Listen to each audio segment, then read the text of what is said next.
දයදාසින් ඉංග්‍රීසි උගන්වන පාඨමාලාව එක පාඩම. ප්‍රධාන උක්තයන් main subjects.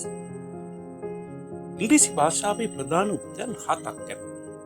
ඒවා නම් I මම, we අපි, you ඔයා ඔබ, they own, he ඔහු, she ඇය, it ඌ නැත්නම් එය ලෙස හඳුන්වනවා. I, we, you, they කියන හතර බහුවචන උක්තයන් වන අතර he, she, it කියන උක්තයන් ටික ඒක වචන වෙයි. I, we, you, they, he, she, it මේවා ඉංග්‍රීසි භාෂාවේ ප්‍රධාන උක්තයන් ලෙස හැඳින්වෙනවා. අපි දැන් ඒකට අදාළ වැඩසටහනක් බලමු.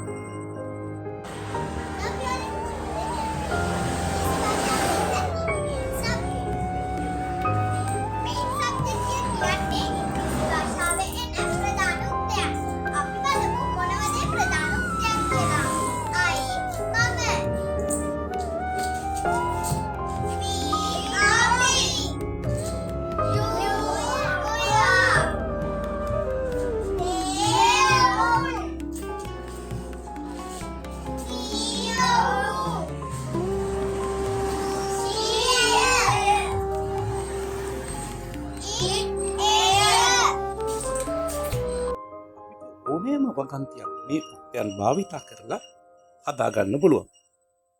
අපි ඊළඟට ඉංග්‍රීසි භාෂාවේ තියෙන be verbs ගැන අධ්‍යයනය කරමු. be verbs am, is, are, was, were, will be, shall be. මේ be verbs වලින් අපිට පුළුවන් දෙයක් හඳුන්වන්න, කෙනෙක් හඳුන්වන්න. am, is, are වර්තමාන කාල be verbs වන අතර was සහ were අතීත කාල be verbs වේ. ඒ වගේම will be, shall be අනාගත කාල be verbs හඳුන්වන්න පුළුවන්. ඉහත ඉගෙනගත් ප්‍රධාන උක්තයන් සහ be verbs සමග සරල වගන්ති ගොඩනගමු. I am සෙනුරි. මම සෙනුරි වෙමි. I am 8 years old. I am in Arakavilla. I am a student of Arakavilla Primary School. I am a grade 1 student.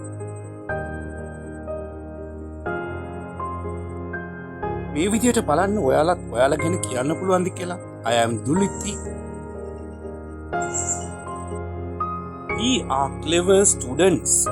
අපි දක්ෂ ශිෂ්‍යයන් වෙමු. You are a good girl. ඔයා හොඳ ගෑනු ළමයෙක්. You are clever girls. ඔයාලා දක්ෂ ගැහැණු ළමයින් වෙති.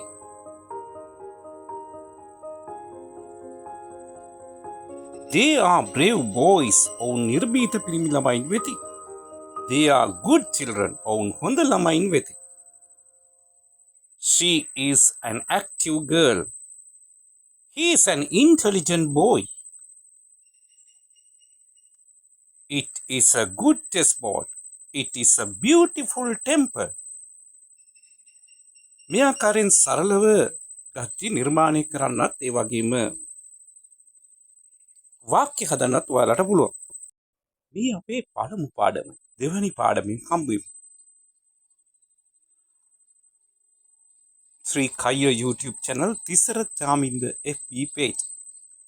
Like us, comment us.